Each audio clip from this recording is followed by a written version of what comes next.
Welcome to the Fit Dad Nation podcast, forging strong fathers and raising a stronger generation.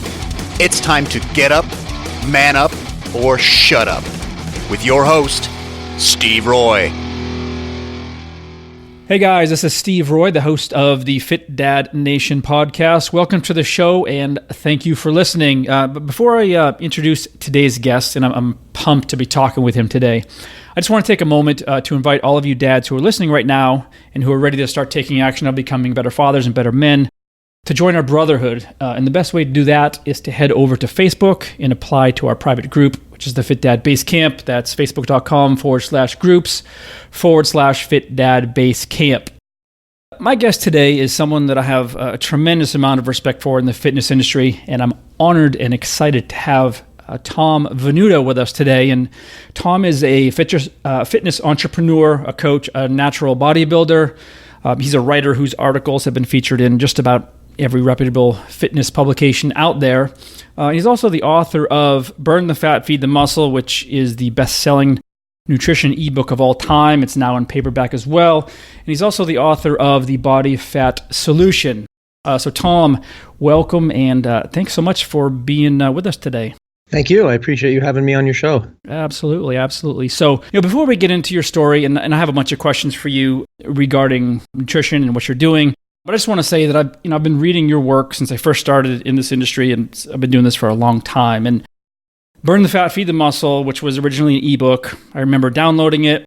I printed it all out on this old school printer, put it into a binder, and for years, and actually still to this day, I'll still reference it, and it's got this old crappy binder. It's got a ton of highlights in it, but it's still kind of, and I know you've heard this a million times, it's kind of my go-to nutrition Bible for myself and for clients. So I'm just really excited to have you because you've kind of been part of my journey, my fitness journey for so long. So I just love that you're here and I appreciate it. Wow, that's cool that you had the original ebook. Yeah, because we've been out in print with mainstream publisher now for the past few years, and I keep bumping into people who say, hey, I downloaded your ebook years and years ago, and I still have that. I still have that PDF, yep. And some people even printed it out, so that's cool. Yeah, absolutely. So I want to hear about a little bit about your background, how you got started, but I want to know like how you became this, and I hate the term guru, but I mean, you've helped hundreds of thousands, if not millions of people all over the world with fat loss. I'd love to just kind of dig into how that all came to be and how you got to where you are now.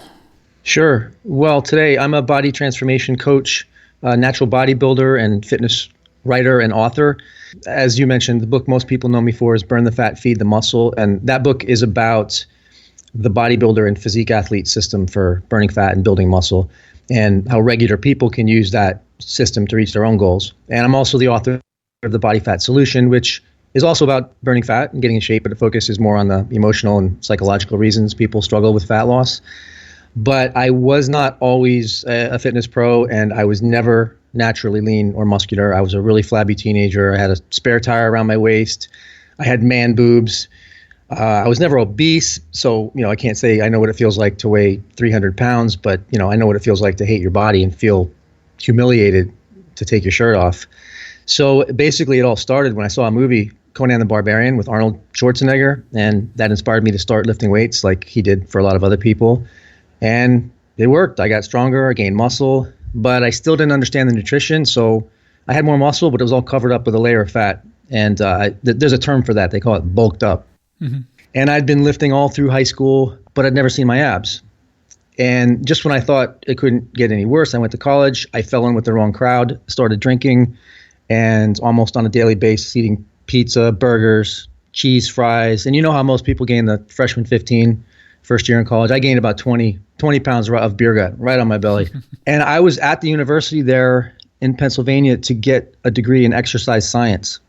And when I looked in the mirror and saw what it looked like, I just felt like a hypocrite. And that was the point. I knew I had to do something about it. The good news is the one thing that I did right is I never stopped going to the gym and lifting. And I got lucky. I had one foot in a bad crowd, a party crowd, but I fell in with the right crowd with my other foot at the gym. And I met these guys who were all natural bodybuilders training for a contest. And that's when everything turned around for me. And these guys, they weren't trying to keep anything secret. They actually kind of took me under their wing and told me exactly how they were getting ripped for competition, how they ate, how they trained. And it turns out the diet has a lot more to do with it than the training. I mean, I learned that you could work out until you puke or pass out in the gym floor, but if you keep making the same mistakes with your nutrition, you'll stay fat or even get fatter. Mm-hmm. So I did what they taught me. And before the year was out, I lost all the fat. I saw six-pack abs for the first time, and I decided to compete myself and did my first bodybuilding competition. And I did it because I fell in with this right crowd. These guys were natural bodybuilders. I did it without supplements, without steroids, or any kind of cheating. I did 28 competitions, won 24 trophies before I retired from the competitive side of bodybuilding.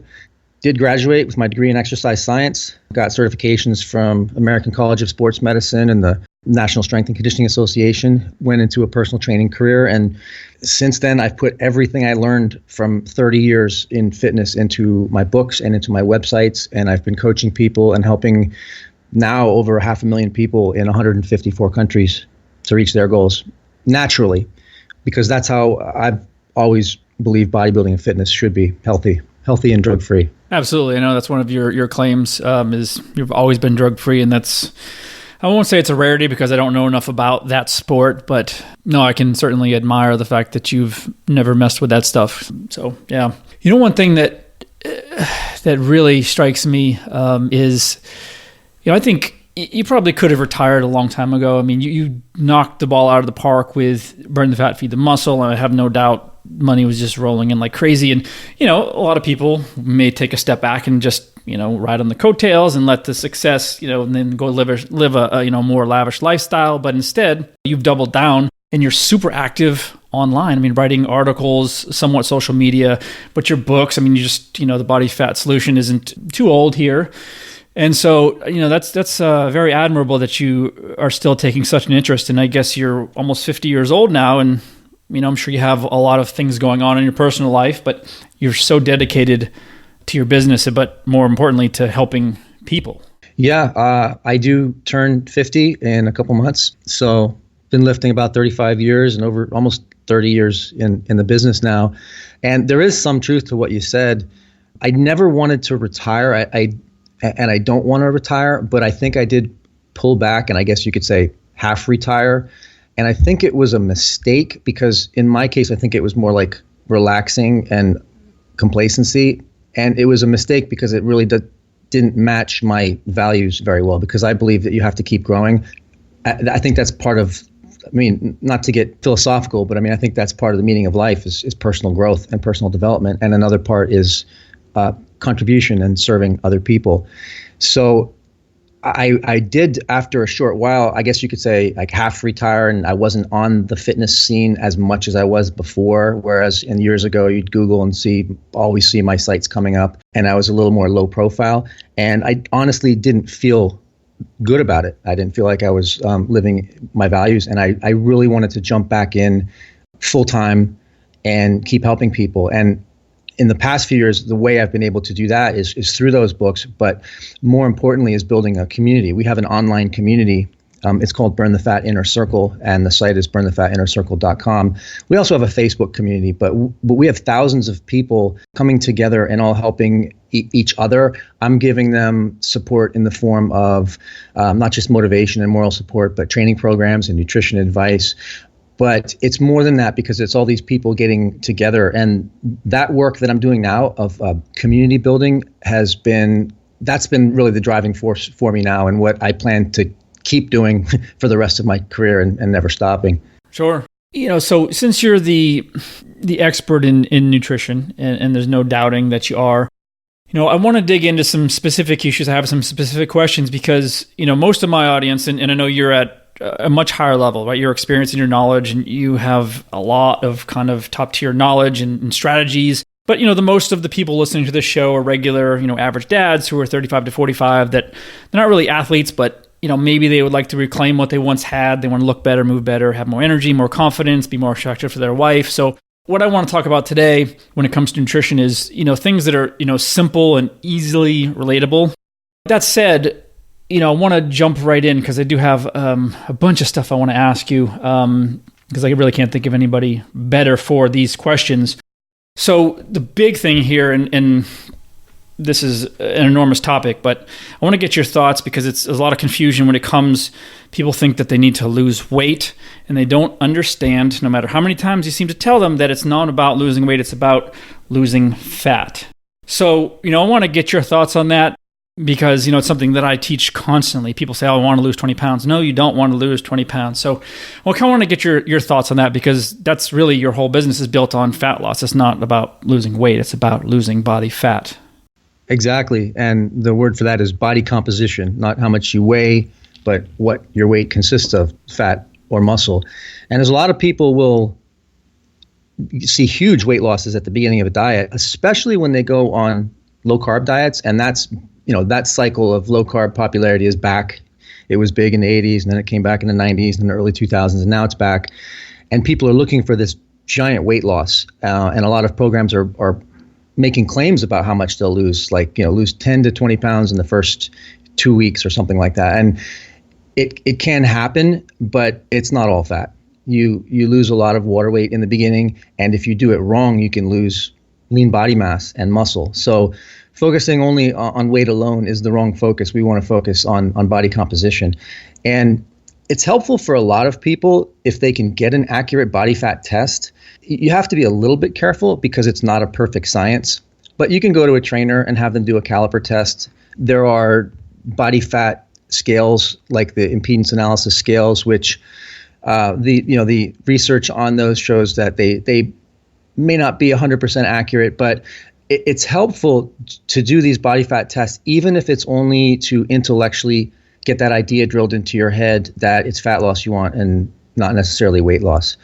And the real key is a couple things in your nutrition is making sure that you get your protein right, and then making sure you're not being too extreme with your calories.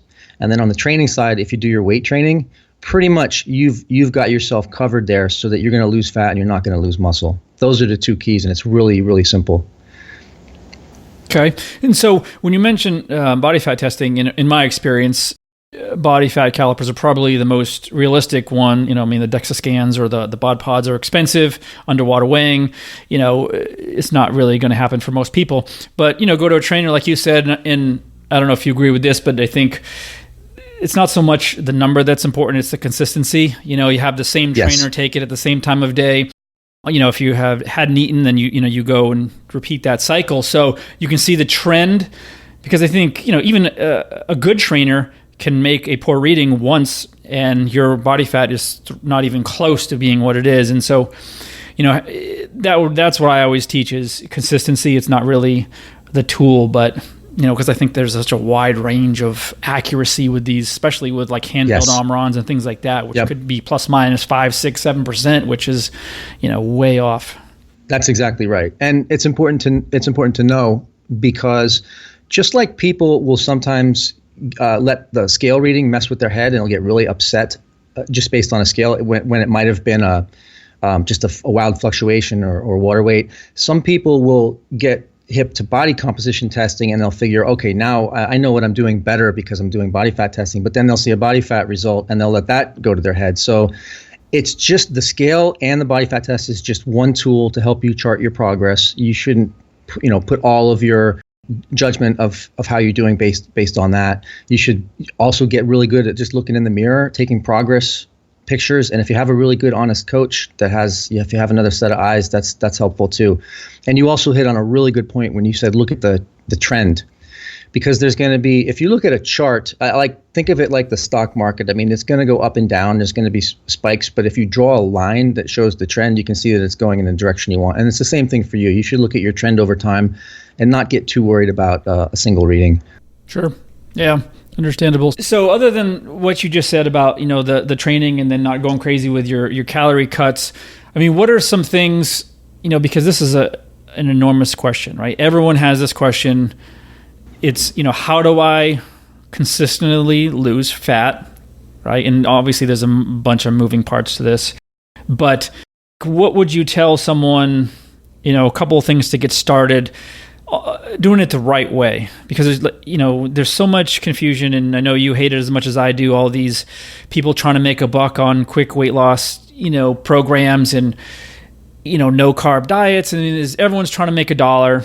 And so everyone's confused, and there's so much conflicting advice. And like you said, the low carb, the whole low carb approach is back in style. And so everybody's jumping on that and going keto and all that stuff. So, in your opinion, what are the first few things, specific things that people would have to do to get started losing fat the right way, or losing weight the right way, which is fat? Well, first of all, there's a lot of different ways it can be done, and it's really important to take into account personal preferences. And a lot of people that will want to know, well, what kind of diet do you have? I mean, are you low carb? Are you high carb? And they're trying to classify or put me into a box. And if I were going to explain the system that I think is best, at least to start with, if you're not sure what works best for you yet or what your preferences are, I would describe what I teach as bodybuilding nutrition, just very simply bodybuilding nutrition.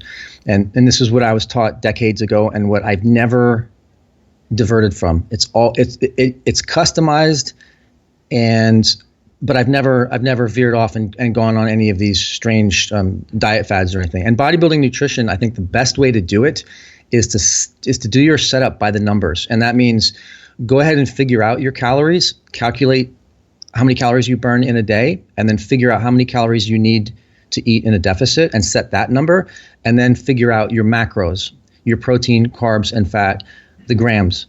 And that is one of the best ways to start, because once you have those numbers as targets, then you can get on a spreadsheet or a nutrition software or on an app and create yourself a meal plan that hits those numbers. And you can customize it. You don't have to prescribe to a particular diet philosophy if you just hit those numbers. As long as you eat about 90% of your foods from healthy sources, mostly unprocessed food, you can still lose fat as long as you get those numbers right. Calories, protein, carbs, fat, and you can customize the meal plan so you like it. And that's really the key to sticking with it, is that you like it. Yeah, I mean, I couldn't agree more. And when you talked about doing those calculations, first of all, I use the Harris-Benedict calculator, which actually I got initially from Your Burn Fat, Feed the Muscle. And so that's where I start. And people will always say, well, should I be tracking calories? And I want to ask you about that in a second. But I said, well, yes, it makes sense to track your calories, but not unless you know actually how many you need to eat to lose fat. I mean, it doesn't make sense to track them. There's no metric. So first, let's figure out what your number is, and I use that quite often, the Harris-Benedict formula. And then you can figure out if that's the right spot. But I think a lot of people are confused by, once they have that, the macros. I mean, there's, if there's macros, there's the high carb, the low carb, the no carb. People are sucked in by the shiny object. And right now it's, keto is super hot, which is basically zero carbs. And so they think that's the way to do it. And I know you've never jumped on any particular bandwagon, and still, as far as I know, teach, a moderate approach to carbohydrate intake regardless of body type. Yeah, well, keto is a low carb, high fat diet, and it's one approach that can work. Basically, if you boil it down to how it works, it helps people eat less, even though a lot of advocates of keto don't want to admit that. They want to admit there's some other kind of magic. It's controlling your hormones. There may be legitimate control of your appetite. So basically, it just gets you to eat less. That's what almost all these diets do, is they'll give you certain rules that get you to eat less. So the end goal of having a caloric deficit is really what all these diets are trying to do. We're just trying to acknowledge that is the truth, that to lose fat, you need to be in a deficit, and figure out how much it is so that you know what you're doing and put it on paper. And I also like Harris-Benedict is as good as any calculator. You can find that in any good book, in my book, in any good book on calories. You can Google it and find calculators. You can plug it in, see what your caloric maintenance level is. For example, a typical guy who's working out 3 to 5 times a week and has a sedentary job, maybe he'll burn around 26 or 2,700 calories a day. And if that's what the calculator says, you need to reduce your calories below that. So you might set a target of, say, 2,100 or 22, for example. And now you have an eating goal for the day. And what you do is, a lot of people are confused with what calorie counting means. When you say calorie counting, a lot of people immediately think about having an app on their mobile device, and then they eat something, and then they write it down. They look it up and they write it down, or they plug it into their app, and then they eat something, and then they plug it in. And that's one way to do it, and you can keep track of how many calories you're eating. I consider that a reactive method. So eat something, write it down, eat something, write it down. Another way you can do it is the meal planning in advance method. So you've calculated your calories, and then you also calculate your macros, and then you can use that app, or you can use a piece of a nutrition software, or you can use a simple Excel spreadsheet, and you sit down and make a plan in advance. What are you going to eat for the day? And then you just start typing those foods in, and then you look at what the total calories and macros are for the day, and then you adjust your serving sizes a little bit so that it hits your calorie and macro goal. Now you have an eating plan on paper, and you've already done the calorie and macro counting. You're done. So all you have to do, you don't have to count again, keep counting stuff or do more calculations every day. You just eat what's on that piece of paper.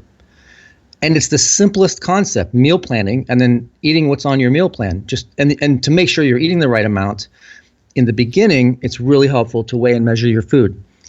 And it's a little bit of work, but it's a learning experience. And when people talk about, well, I don't count, I eyeball my portions. Well, my question is, if you've never calculated calories before and you've never weighed or measured food, how do you know what a portion is for you? So you do that at the very least, you create your meal plan and you weigh and measure your food in the beginning, so you learn what a portion looks like, and then you'll be more educated about what a proper portion is, and you may not have to count in the future. You can just look at a serving size, and you know that was the right amount of say protein or calories to eat. And it's the simplest system. I don't know a better way to do it. And yet it's funny that everybody still thinks that you just go into your day, you don't know what you're going to eat whatever you want, and just log it into your app. And that's a different system. That's food tracking. It's not meal planning. Yeah, that's a big difference. And I think a lot of people don't realize that difference. And I don't know a lot of people, to be honest with you, that do the advanced meal planning. It's like you said, it's all reactionary. Oh, I went to Chipotle for lunch, and here's here's that, and then after dinner it's sitting down. I had this. Yeah. So right. And there's a legitimate complaint people will bring up about meal planning is sometimes they feel like it takes away their spontaneity, which is true, and some people feel like it takes away their variety. But if you use templates to create meals, for example, let's suppose we say a meal is a lean protein, a starchy carb, and a fibrous carb or a fruit. Now that right there is the 1, 2, 3 meal creation formula. And it's a classic formula that bodybuilders have been using for decades. That's what I was taught back in the late 80s and the early 90s. So create a meal. It's just a lean protein, a starchy carb, and a fibrous carb. I mean, it couldn't be any easier than that. And if you think in terms of templates like that, you've got it broken down into 3 food types. You actually can get all the variety you want on the spur of the moment just by swapping out the food. So if dinner tonight, your lean protein was fish, you just swap out a chicken breast, approximately the same calories. And then the next night you can swap out steak. And the calories, when you make exchanges like that, won't be exact, but it'll be close enough. In other words, you can get yourself in the ballpark just by having one meal plan where you properly calculated calories and macros. You have it on paper, and then making swaps if you want the variety. And if you really want to, you can sit in front of your software or your app and do 3 or 4 meal plans. And then let's say you eat 5 times a day and you have 3 meal plans, that's 15 meals that you can kind of rotate. It's really easy. I think people make the whole thing more complicated than it is, and a lot of people don't really know that calorie counting, you only have to do it once in the beginning when you set it up. Then you just have to make sure you eat that amount of calories. Okay, yeah, and you're right that people do make it more complicated, and that's why so many people just throw their hands up in the air and say it's just too much. It's too much of a pain in the ass. So, you said something interesting a few minutes ago about all of these diets, all these fad diets, and you go to Barnes & Noble, there's 30, 40 books that are facing you with everything's preaching from blood type diet to whatever. It's all about getting you to eat less food, right? Which is what it boils down to, right? You have to eat fewer calories than you need, but you can't sell it, and that's the issue right there is you can't package and sell something by just eat less, right? So there's no money in it. So that's why we don't hear about it enough. And that kind of leads into this whole movement now, which has blown up also, is intermittent fasting. Basically it's very hard for these fitness marketers to make money on it because you're basically saying you're eating less food in a shorter window. And so it's really hard. It's not, hey, you have to eat, a sweet potato with every meal or whatever. So I'd love to hear your thoughts on intermittent fasting. Well, I've never done it personally. I've always steered towards the bodybuilding tradition. I never changed that. What we have found out that's become pretty much common knowledge today is that you don't have to eat a classic bodybuilder diet like 6 meals a day to lose fat or to gain muscle. The ideal meal frequency is what's best for your lifestyle, what's the easiest for you to follow. I mean, this is another one of those areas where personal preference matters. So, I mean, I might recommend somebody eat anywhere between 3 and 6 times a day. So meal frequency is one thing, and then you have meal timing, and intermittent fasting is basically it's a time restricted diet. You're being given some rules about when you can eat. So if you have a restricted window, like if you say on the intermittent fasting diet, you can start eating at say 12 and you have to stop at 8 or something like that, or maybe the window is only 6 hours. You can still get all of the calories and macros and protein you need into that window, and you'll probably get approximately the same results in fat loss. I don't think there's really strong evidence that it'll be any better than any other meal frequency, though. So what you have there with intermittent fasting is a device, some rules, just like you said, to get people to eat less. And it's going to work really well for some people because it does fit their lifestyle, and it won't work for other people because it doesn't fit their lifestyle, or it even backfires, where people will, if they're told don't eat anything in the morning, but they for their whole lives have traditionally been a breakfast person, they're going to miss breakfast. They may find themselves getting really hungry later, and they may end up binging. So that's a concern. It's not for everyone. There's no single diet that's best for everyone.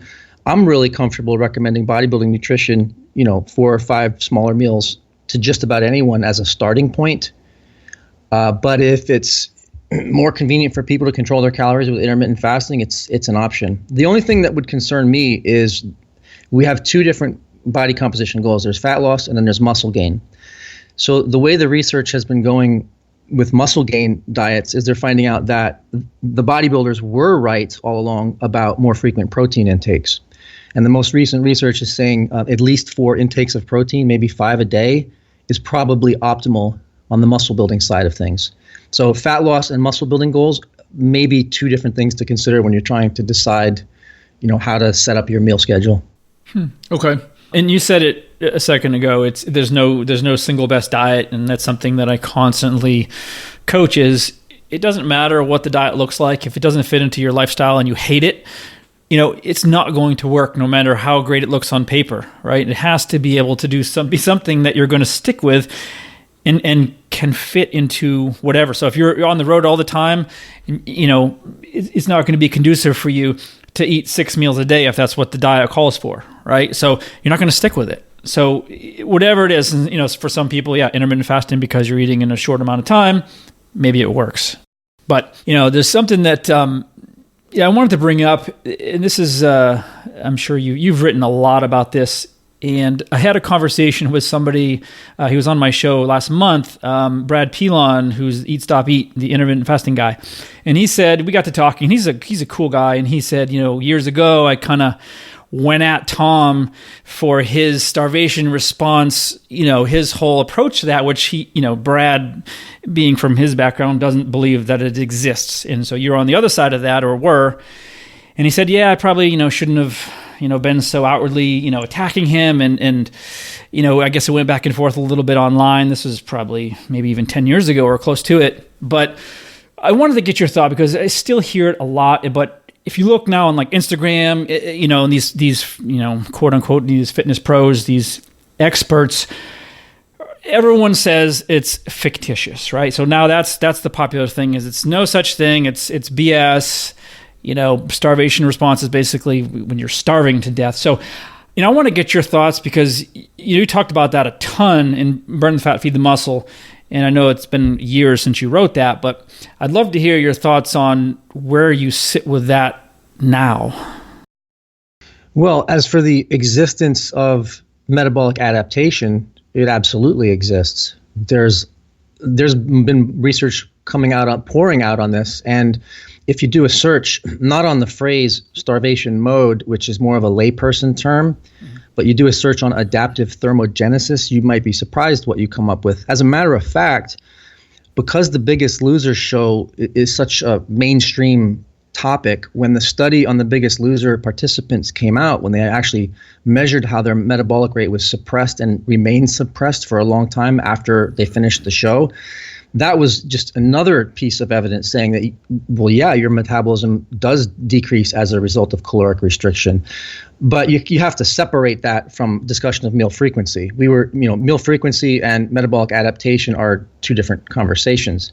One thing that has not been ever proven, has actually been disproven, is that if you eat more often, it will increase your metabolism. And that was our old school advice in the 90s, even in the early 2000s. We would tell people, yeah, if your goal is fat loss, you should be definitely eating more meals 5 or 6 times a day because it will increase your metabolism. Then it was actually tested. Studies were done where they would compare 3 meals to 6 meals and specifically measure metabolic rate. And yes, when you eat, metabolism goes up. There's a thermic effect of food. But if you're eating the same calories and macros, the thermic effect at the end of the day is the same, whether it was 3 meals or 6 meals.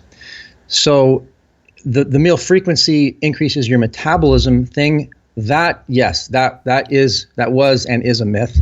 And so that's not something that's not a reason why I recommend people eat more often, a legitimate reason. Whereas getting your protein intake, saying, okay, if you eat at least 4 or 5 times a day, you'll be able to hit your protein goals more easily. That's a legitimate reason to eat more frequently. But that's a different subject. Metabolic adaptation does exist. And basically what happens was when you get dieted down, when you're in a deficit for a long period of time, the more severe the deficit and the lower your body fat gets, the more your metabolic rate will decrease.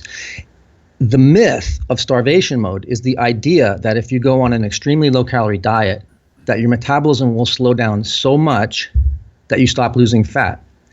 But that's impossible. I mean, every once in a while, you'll meet, say, a woman who says, I'm eating 1,000 calories a day and I'm not losing weight. And now, I don't want to, in her face say you're wrong, but she's not eating 1,000 calories a day. She's eating more than she thinks, is basically what it boils down to. Her metabolism did not shut down, because if you're in a significant deficit, you're going to lose weight. But what happens is there is a small decrease in metabolism. So maybe that Harris-Benedict calculator you talked about before, maybe if we run her through that calculator and it says she should be burning 2,200 calories a day, maybe she's only burning 2,000 or 1,900, because the loss of weight, the loss of body fat, and the restrictive diet has decreased her metabolism by, say, 5% or 10% or something like that. That's the truth about how your metabolism adapts. It's not starvation mode, but there is metabolic adaptation. Okay, makes sense. So what do you say? Let's say you have a guy that is pretty sedentary. He's been sitting at a desk for 20 years. Let's say he's 250 pounds. He's a 6-foot guy. His body fat's probably in the mid-30s. And you run him through the calculator, the activity factor, all that stuff, and it says he's got to eat 2,700 calories to lose fat.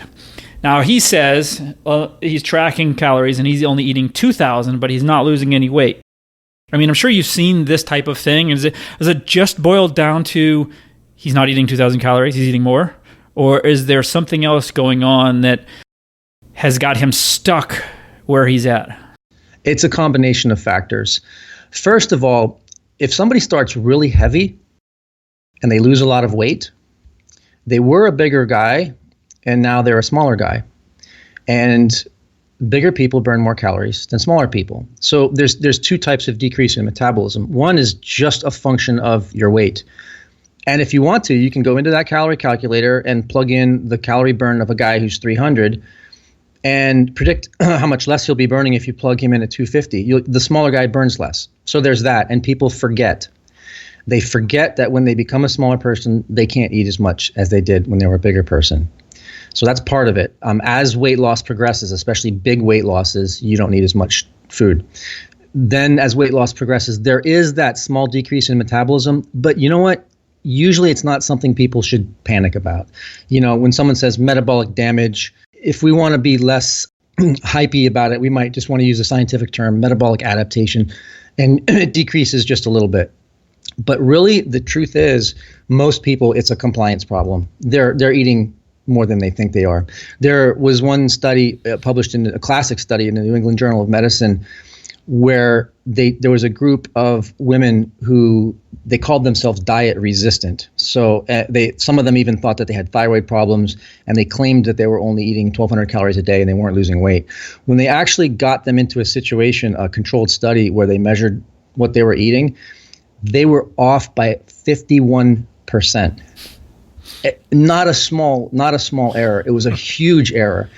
And the same study found out that they were trying to estimate how many calories they burned too, and they overestimated the calories burned by almost as much, by almost 50%. So people think they're burning more than they are, and they think they're eating less than they are. So really, the only way to fix that is when you get stuck at a plateau, you have to have a ruthlessly honest compliance check. You have to go back and just be honest and ask yourself, I had this plan, I created this meal plan on paper like we were talking about before, I figured out my calories, did I actually follow it? And how do you know you followed it? If you're really stuck at a fat loss plateau, that's the occasion when I say it makes a lot of sense to start weighing your food. And it's not neurotic. I think it's, in some cases, it's almost essential.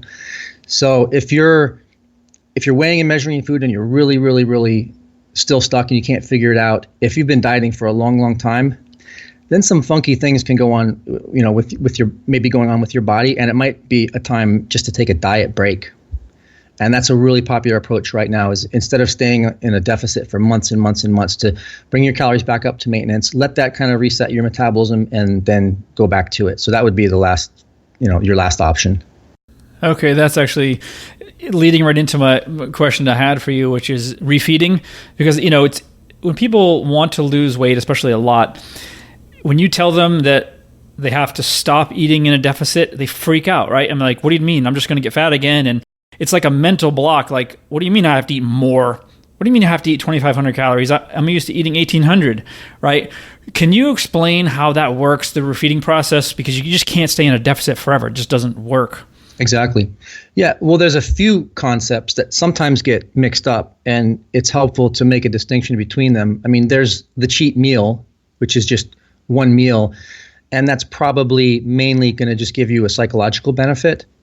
There's a lot of research on flexible versus rigid dieting, and the gist of all of it put together is that the more restrictive you are, the lower your success rate will probably be, and the more flexible you are, the higher your success rate will be in the long term, because you tend to crave what you can't have, and you don't have to be perfect. You don't have to be 100%.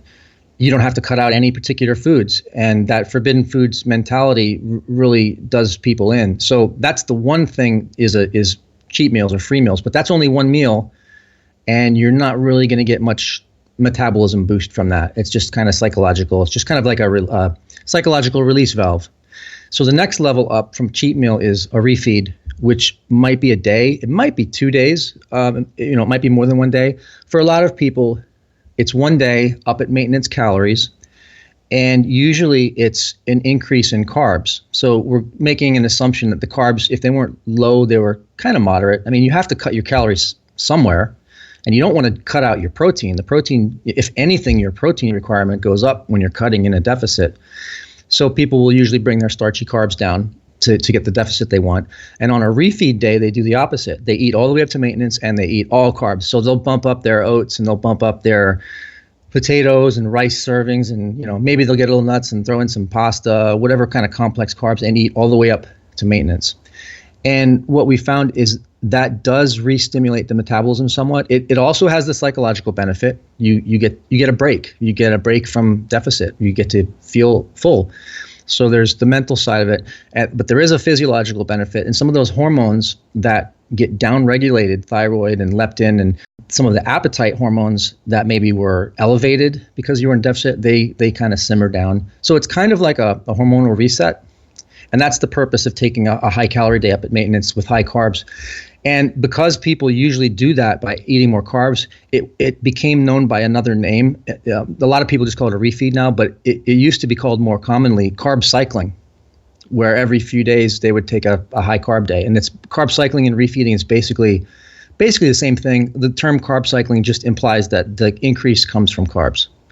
The rule on refeeding is that the leaner you are, the lower your body fat, the longer you've been on the diet, the more you're going to benefit from doing that. And then the third tier, the final, is beyond a refeed. It's an actual diet break. And this is where you take more time, like at least a full week, 7 days, if not 2 days, all the way up at maintenance. And this is going to be the one thing that really almost completely resets. Because one day there's still debate about how much does your metabolism really get spiked back up? How much do you really reset hormones from one day on higher calories and carbs? It's still kind of debated. It's helpful. It's helpful in a lot of ways, but we know that if you stay in higher calories for a week or two, that really does the trick. And then your body kind of, call it a reset if you want, call it resetting your metabolism or hormone, even if that's not technically accurate. That's kind of what we're trying to do. And that's going to help people who have a lot of weight to lose, where it's going to take longer than 3 or 4 months to hit your fat loss goal. You really don't want to be in a deficit for 5, 6, 7 months, a year. You don't want to be dieting all the time. That's the bottom line. Being in a deficit all the time is not good for you. So there's a few strategies you can use to give your metabolism and give your mind a break. Sure. I'd love to hear your thoughts too on low-calorie diets. And so this is something I read quite a bit about. I'll just take, for example, my girlfriend. She's always looking at the next best thing. She don't want to listen to me. And her mentality, and this is so common, I've seen it hundreds of times in the last 20 years, but they try to starve off their weight. Think, well, I just didn't eat. What have you had today? She comes home for dinner at 6 o'clock at night. What have you had today? Nothing. Not 1 ounce of food. Thinking that this is going to somehow help in the long run. And so, you've written extensively about why crash diets or very low-calorie diets don't work. But I'd like, maybe to explain the reasons why and kind of what some of the drawbacks are long-term. Because at the end of the day, right, we don't care about losing weight, next week or next month. It's about permanent. Nobody wants to lose weight for a month or a year. They want to be lean forever. And you just can't do that with this. But I'd like to hear your thoughts on this. Well, that's the word, permanent. And the problem with highly restrictive diets, with any kind of restriction, and the main kind of restriction is when the overall calories are cut, but there's all kinds of different restriction. There's restricting entire category of foods, restricting when you can eat, like the intermittent fasting you were talking about. That might work for some people, but for others, it's still a kind of restriction. There's all kinds of restriction, and basically, severe restriction is a problem because you can't stick with it. Most people can't stick with it. Some people will have very strong willpower, and they'll have this gritting their teeth effect, and they'll just hang on just long enough to hit their goal. And then the day they hit the goal, they just can't hang on any longer, and they just completely fall off. They binge. They can't stick with it. So essentially, aside from all the physiological problems and not optimizing body composition, maybe losing more muscle than fat, that's the biggest problem. Is this maintainable? So when you look at reducing calories, now this is a law. We have to have a calorie deficit. So the question is, once you figure out that maintenance level for calories, how much should you cut? What's safe? On one hand, people are tempted to cut more because a bigger deficit, you get faster fat loss, and people are impatient. And on the other hand, if you cut just a little bit, it's safer, it's more conservative, but then you lose fat really slowly. So you kind of have to find the happy medium for you. If you want to put a number on it, people used to try to set numbers on it. They would say, cut 500 below maintenance or cut 1,000 below maintenance. So it's hard to put an absolute rule on that because everybody's situation is different. But it's pretty safe to say decrease your calories 25 or 30% below your maintenance level, and that's a pretty safe way to do it. If somebody wants to be more aggressive, there is a way to do it more safely, and the most important factor is that your protein is high. Because if somebody is skipping a whole bunch of meals, going extremely low in calories, they're probably going to be really low in protein. And if they fall short on protein in a deficit, they're going to lose lean body mass. And if they're not lifting and falling short in protein and they're on low calories, they're going to lose a lot of lean body mass. Sure. And that's one of the things that I remember reading about in your book is the idea that these low-calorie diets will help people because they make claims you lose 20 pounds in 20 days. And yes, you can when you strip out all that water and you ultimately strip away some lean muscle tissue. And the problem is it becomes like a yo-yo thing where they lose 20 pounds and then when they start eating normal again, they gain 20 back, but this time they've gained, 70% of it from muscle and the rest is fat. So now their body fat is higher than when they started, and they do it 10, 15 times over the course of 20 years. And their metabolism, is not going to be working properly, and they've just really jacked up their body because of it. Yeah, that's exactly true. So each person has to decide for themselves how conservative or how aggressive they're going to be with caloric deficit, and people can make that decision also based on time available. Like if you're preparing for a photo shoot or a competition, it might make sense to be a little more aggressive with your deficit. But as for extremely low calorie diets, I would just steer clear completely, especially if your calories are so low, it doesn't even give you room to get enough protein. Okay. I want to ask you one other thing here. And you talk about 4 elements of burning fat: the mental piece, the nutrition, the cardio, and the weight training. And, obviously with all those things combined, it makes the most sense. But the mental piece, the mental training piece, gets far less attention than the rest of it, right? I mean, I don't read about it hardly at all, and it doesn't seem like a lot of people are talking about it. So it looks like I would say maybe the first half of the body fat solution is dedicated to getting your mind in the right place in order to set yourself up for long-term fat loss success. And I'd love to hear your, just some introductory thoughts on how to just get started, because to be honest, most of the people I know have never even considered setting goals or using positive affirmations or preparing their mind for what's in store. Yeah, you're right that you don't see enough discussion about the motivation and psychology and mental side in the fitness publications. It is being written about, but it's being written about in psychology circles. And there's a lot of popular books written about how to set goals and how to achieve goals and how to get motivated. I think you have to combine it with your nutrition and training. Otherwise, you're just never going to stick with, no matter how good your program is. And that's why we take the 4-point approach. There's nutrition, there's mental training, resistance training, cardio training, and putting it all together. On the mental training side, the most logical place to start is setting goals. Crystal clear goals that are achievable, but they're also big goals. I think there's a lot of talk about setting realistic goals. But the interesting thing, if you do look at the psychology research, is that a lot of people set their goals too low, and it actually results in low motivation. Like small goals really don't motivate people, but really, really big goals that get people excited. And what usually happens is it's not a demotivator. People will step up and rise to the occasion. So I'm a big believer in setting really, really big goals, really big goals. What you have to do then is just backtrack it. You have to reverse engineer it down to the process, down to the steps, all the way down to the daily steps. So you have a daily plan. You have that daily meal plan. You have a daily workout plan, which is down to the exercises, sets, and reps. You have a progressive overloads plan for that. So you're literally, it's okay to have big, gigantic goals. That's how you get motivated, but you have to break it down into the smallest steps. But you can't be afraid of setting big goals. And then you have to have motivation. The goal alone can provide motivation, but it won't keep you motivated. That's just to the beginning. So the best thing you can do is to sit down with a piece of pen and paper and come up with a list of all the reasons why that you want to achieve your goal. And the bigger and stronger the reasons are, like being a good dad, being a good role model, that's a great reason I see on people's reason why list all the time. That's just going to give you even more motivation on top of having the exciting goal.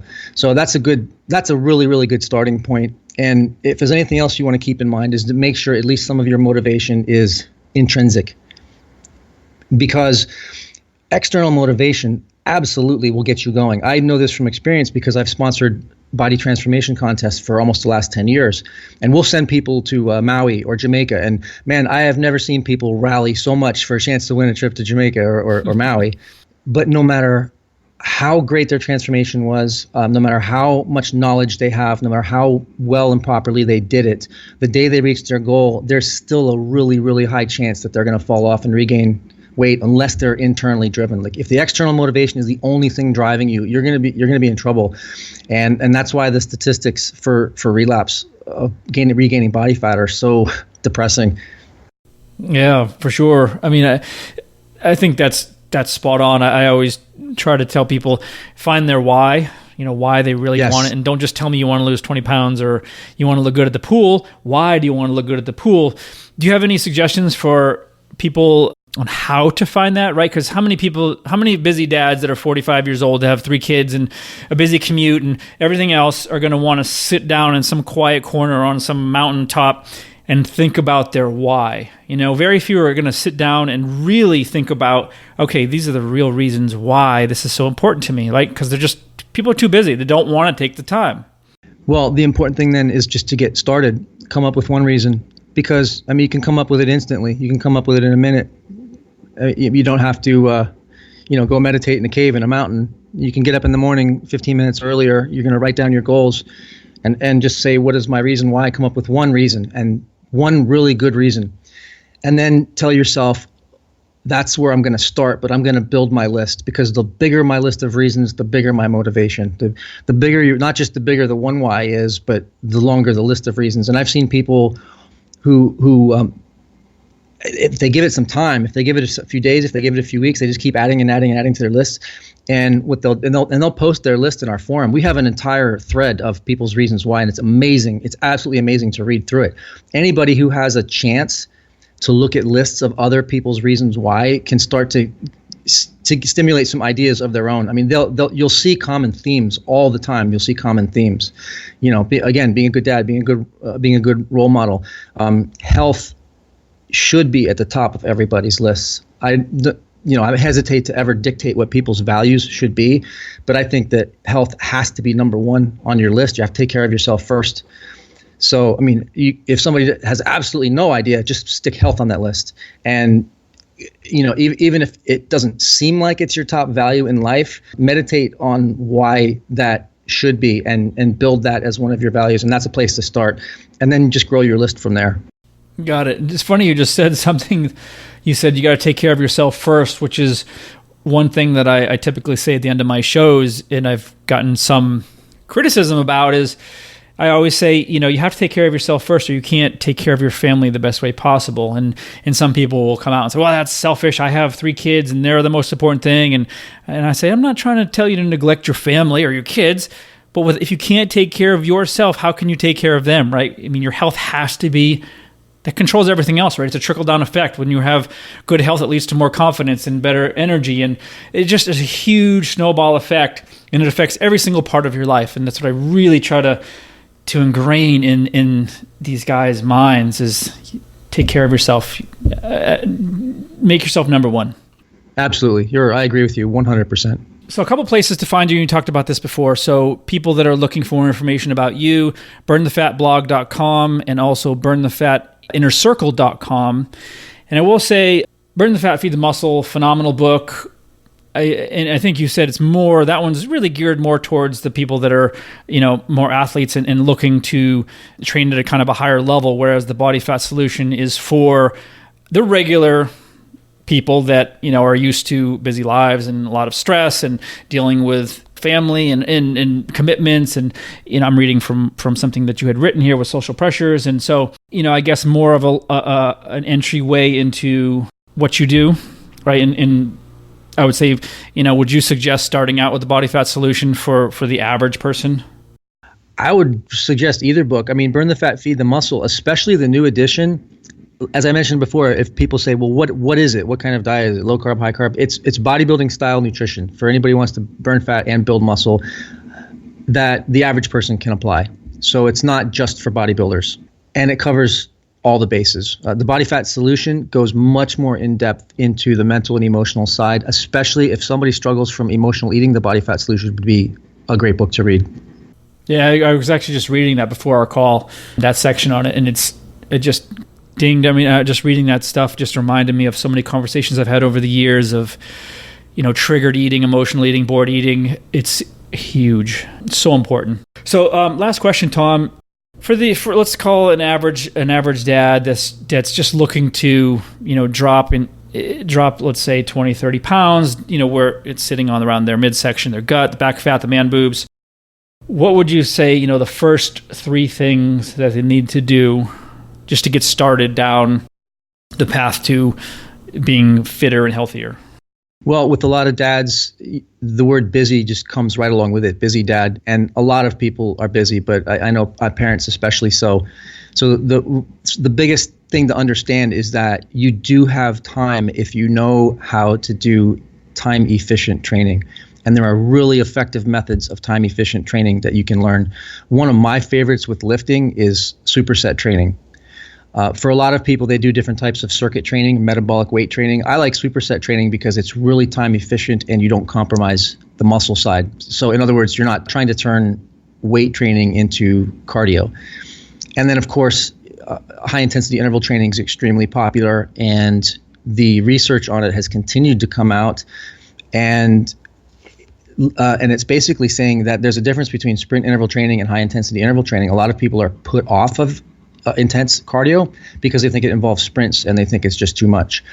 But high intensity, that's not maximum intensity cardio, can be extremely time efficient. So for busy dads or anybody who's busy, these are just a couple of proven effective time efficient ways you can get it done. No matter how busy you are, you can fit it in, and any training is better than no training. So just don't fall into all or none thinking, and just don't be the person that says I don't have time.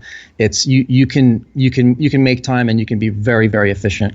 Well said. I couldn't agree more. And I appreciate this. This has been a great conversation. I probably could talk to you for another 3 hours about this stuff, but to be mindful of your time, we'll cut it off here. So thank you again. It's been an awesome time talking to you, and I appreciate it so much.